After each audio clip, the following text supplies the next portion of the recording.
So people, I going at the market yesterday, so I go buy some fruit.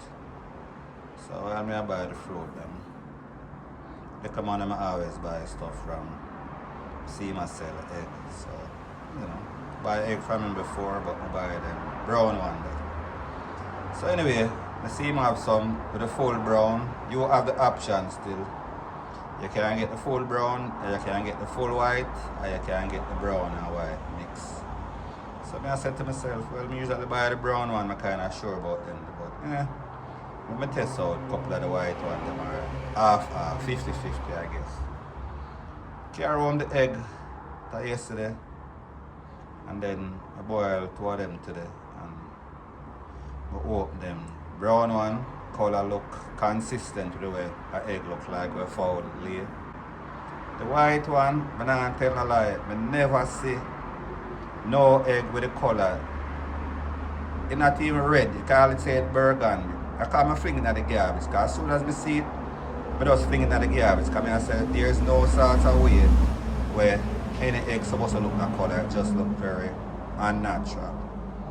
So I said to myself, if you're already with all sorts of bootleg egg and how they make it, the whole process in China or wherever the epicenter of bootlegging. But this one of the worst I ever see. It seems as if they run out of the right color paint, or whoever that mix the paint, they never have the right color them to mix together to make it look, get a natural egg color. Well, I'm not telling a lie. Whoever bootleg them egg, the rest of people in China should be ashamed of him. Them supposed to get all of the karate expert them and just kick him up in him seat, because I make the bootlegging thing look kind of bad. So that is the point. People, be very careful what you buy out there, because they might get from bad to worse. You see it later. They not fi cover up in head. The head not fi cover up. Rape a boy, they fi kill him. I mean, they cover up in head. They not fi cover head. They not fi cover him up. We can't sleep. We can't sleep, officer. Left him. Left him make we kill him, officer. Rape a boy. We can't sleep, we want to see him. We make sure I say him that. We can't sleep, officer, we can't sleep. Him. Me see him when they let him out when he come down. You know, me come out. We can't sleep, we can't sleep. He mash up with mine.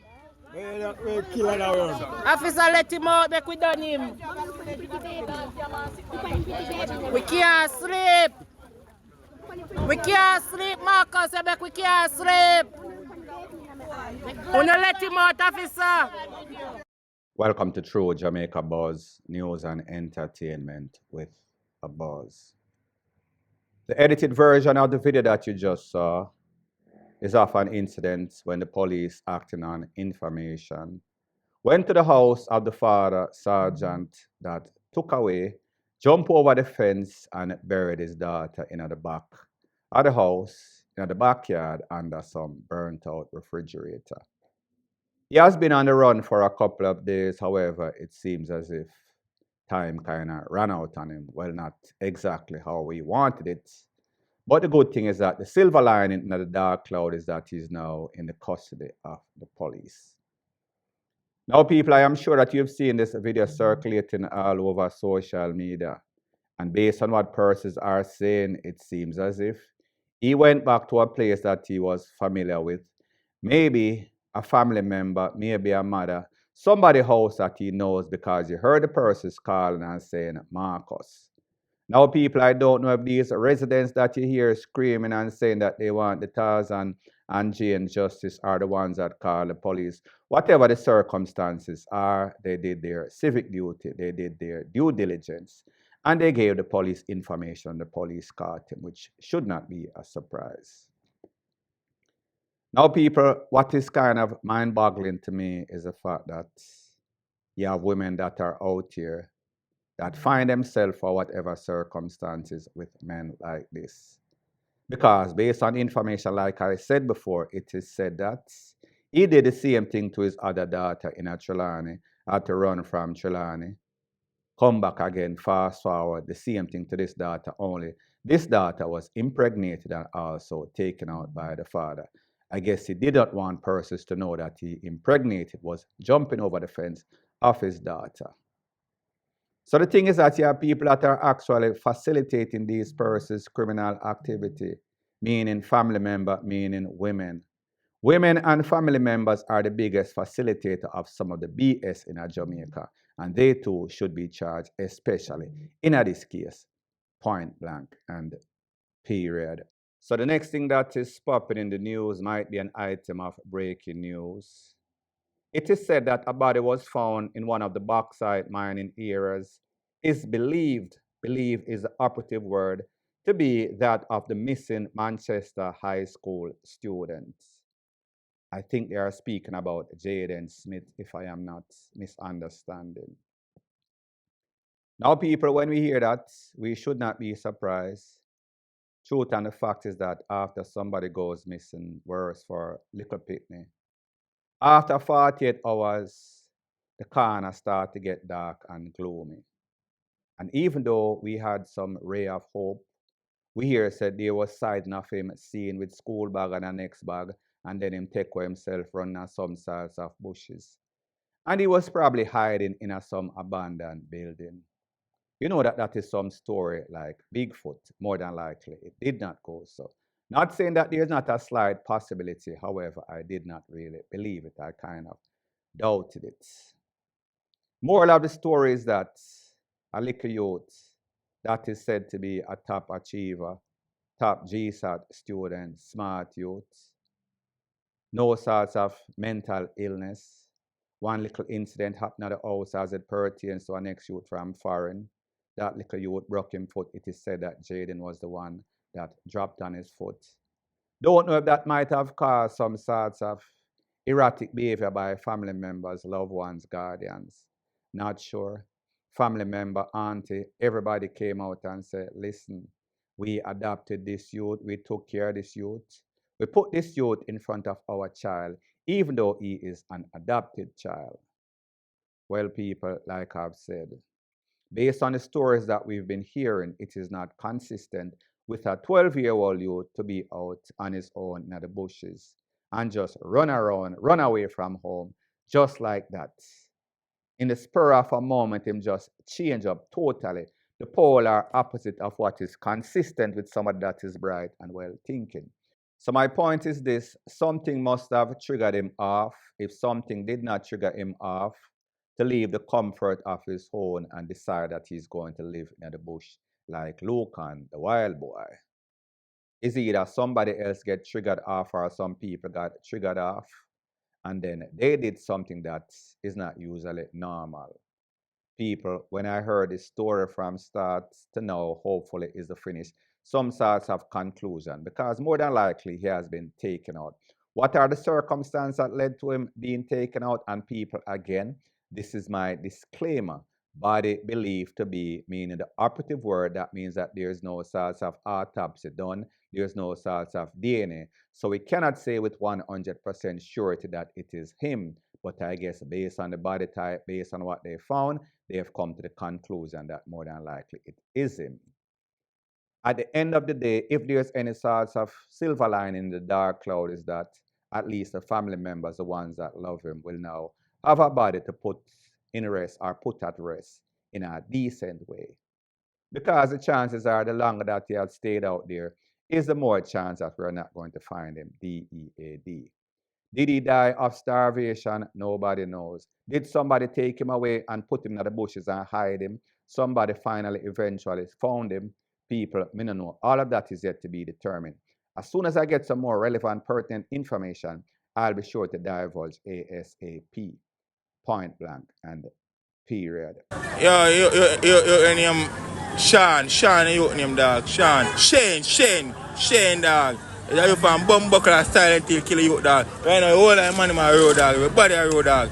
Should have killed you dog, right now dog, over 2,000 Bumbuckler dog. Should have killed you, dog. Yeah, if a man mash up him, dog. Avatar, man, better in the kill Avatar who more than kill a little you. Now, baby, can't tell me a tough things, you know. Hey. Avatar is to kill, and not little you, no way. Man say Avatar man should kill and not tell you, dog. Not the little you. Little you innocent, dead for nothing. Bumbo class.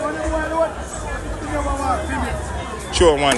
The man say you're dead for nothing at all, dog. The man even hold the man, dog. That's the man say. Yeah, man, I think man should mash up you, dog. I swear to God. I think man should mash up a man in the alien, dog. Oh, God almighty, dog. Man should kill you, dog.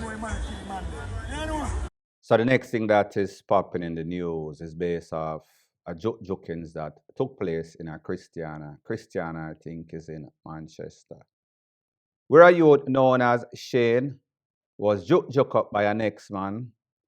An ex-man was also hospitalized. I don't really know the kind of mix-up. I think that Avatar also got joked up by the suspect. So Avatar, or an ex-man, is in the hospital, and this man, known as Shane, was taken out. But based on what persons are saying, based on the audio that you heard in the video, it is said that this man was an innocent man, had nothing to do with it, other than his association or maybe affiliation with the person named Avatar, who is also hospitalized. People, one thing that we can see in Jamaica is that a dark gloom, a mystic that is in Jamaica, something evil or some sort of evil or spell is in the air, and persons feel as if the only way that they can resolve any sort of issue is through violence, whether by joking or piping up. Such is the case in this case. Very unfortunate.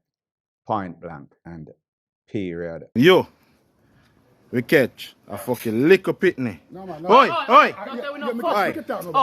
Share what here? Share what here? Share what here? My friend. Yeah. Where's that one? Pussy, you know, just tell me say your woman. Yeah, right. Yeah. Share what to you that we ask you? Your woman. Your woman. Your woman, she a your woman. Liquor pitney, see ya? Watch ya. I'm not doing with him. Oi, Bumbo, tapping eyes and we talk to you. Yo, watch ya, man. Eh? So the next thing that is popping in the news based on the edited version of the video that you just watched is of a man that is said to have been in the company, as a matter of fact, banging a little SKOOLAS. It is said to have taken place in a place known as Capchalan. Capchalan is in Spanish Town. So therefore they caught him with his hand in the cookie jar, meaning busted, cold busted. And you heard him trying to give an explanation. This is my disclaimer before I proceed. I was not there. I cannot verify or validate that this just took place, that this man actually was doing this, and this is not some sort of AI or some sort of splice video.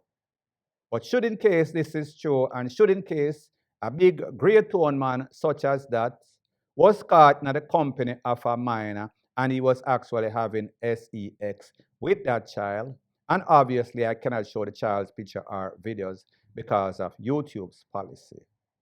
Me just say, I don't always agree with the Tarzan and Jane justice. However, in the case where we find individual just like this, it should be justified.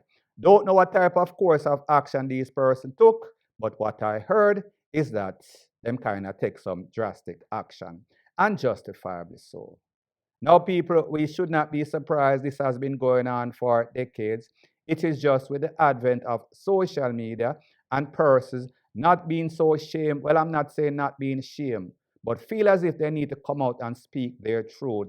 This is how a lot of these persons have been exposed. It has been going on for decades, meaning father upon daughter, uncle, friend, family friend, stepfather, rete, any type of combination. However, when we catch them, like them say, like them, and you know the rest, point blank and period. In general, a number of operations were conducted in the St. Catherine Police Division.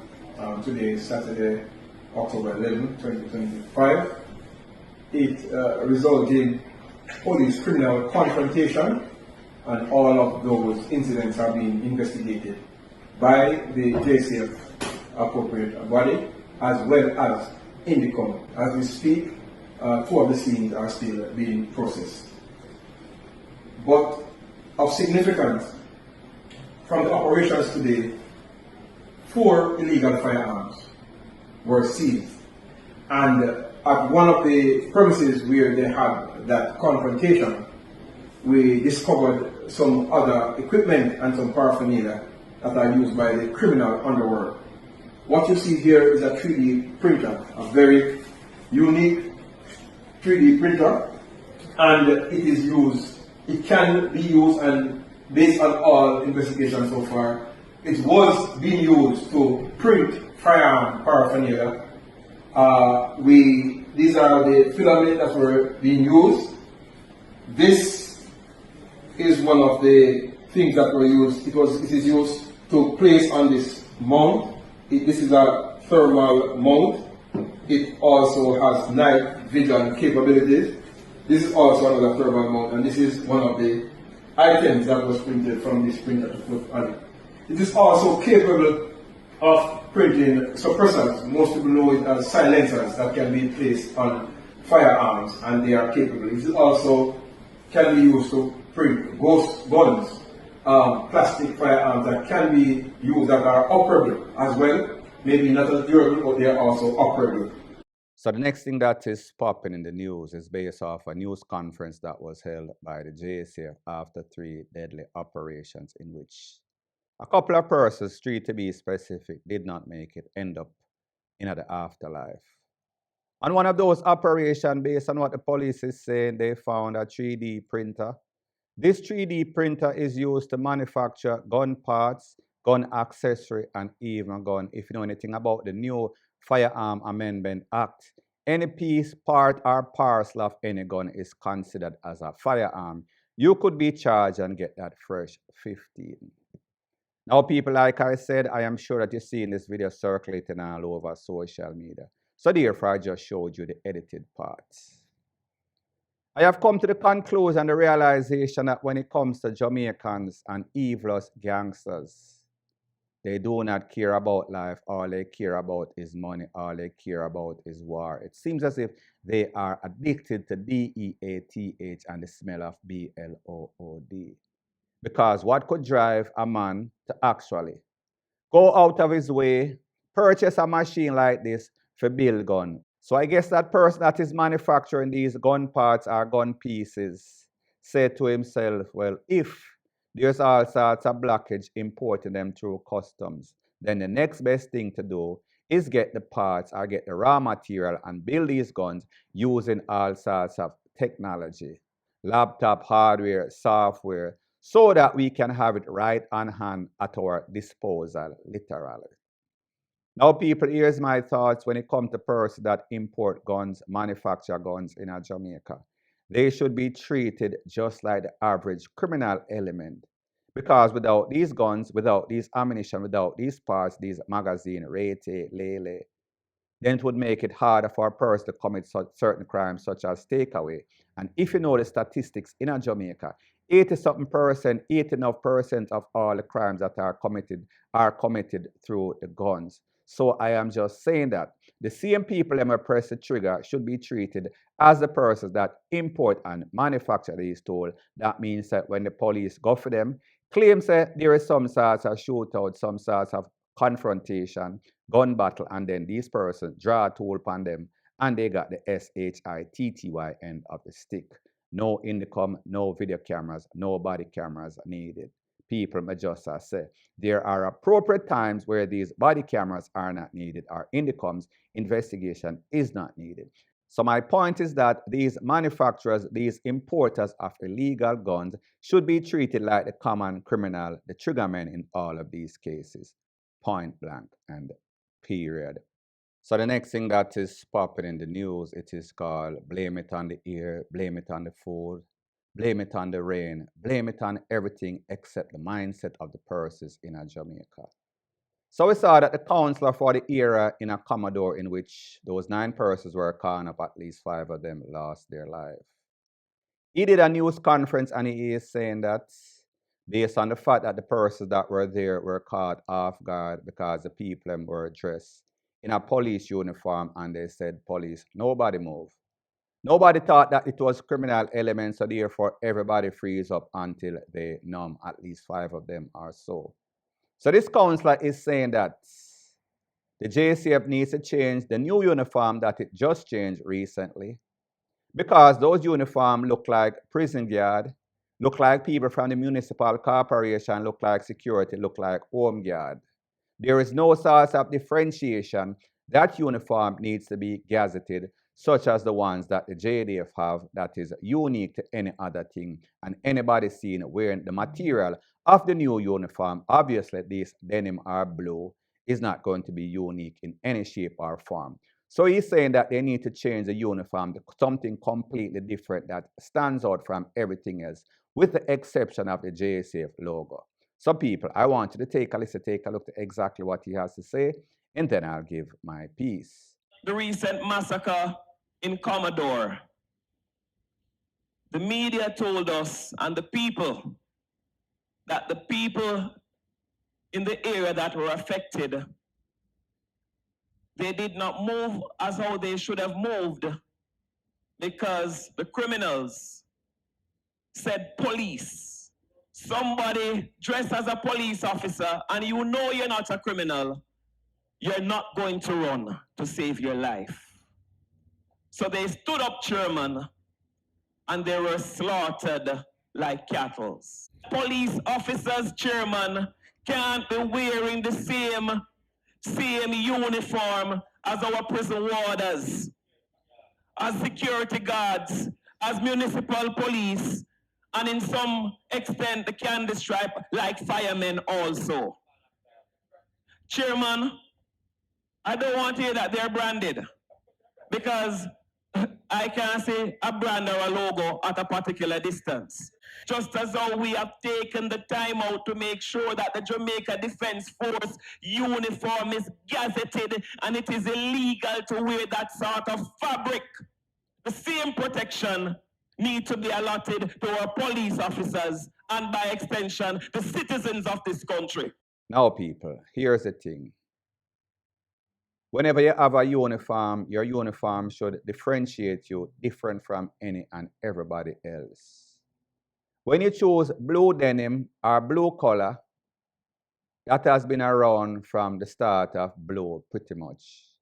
So therefore, there's no source of differentiation with the exception of the JCF logo. However, when a man pull up, you're not going to be looking for any source of little patch or little logo. From you see the uniform and you see the people that act like police and say them are police and act like police with all sorts of tall rifle. In your mind, you're going to think that, yes, it is the police. However, what we need to change, maybe we need to change the uniform too, that is an option. What we need to change is the mindset of these criminal elements. And it seems as if them kind of stubborn, so therefore the JSF, I think that some sorts of meeting was held. I am not going to say it was an official meeting. I am not going to say anything was said and any sort of stenographer wrote down what was said. But I think in this meeting that is held, meaning that psychologically in the minds of our leaders, in the mind of the system, safety and security, national security, it goes without saying that these persons are intended of ridding Jamaica of these criminal elements by any means necessary. And we've seen it playing out when it comes to Spanish Town, and we've seen it playing out in the operations that are launched. People are pretty much DEAD on the warrants. So therefore, the police them decides to listen, we are no longer going to send anybody to court. So therefore, when we pull up at person's house, if the mother there, the picnic there, the little child and the persons on the target, everybody are got DEAD. We are going to separate them if we can, in cases when we can, which they usually do, and those persons are going out. They are going to be sent to the afterlife because desperate times calls for desperate measure. So therefore, you persons that are out here not to stray away from targets, I hope you get the memo. I hope you see the message in the bottle. I hope you saw the notice board. Things have changed drastically for the worse. So the moral of the story is this: whether you change your uniform and make it unique, Jamaican criminals are very innovative. They are very resourceful. They are going to find it. Whatever it takes, whatever lapse they see in any sorts of system, they are going to take advantage of it. So therefore, the best thing to change, whether by force or just make people know, say, listen, the days of being a criminal or being a murderer is over. And it seems as if that message is getting out. However, you have some hard-headed people like Nappy here that are not getting the message. However, they are going to get the message whenever they are sent to the afterlife. And that is exactly what the JCF is doing. Point blank and period.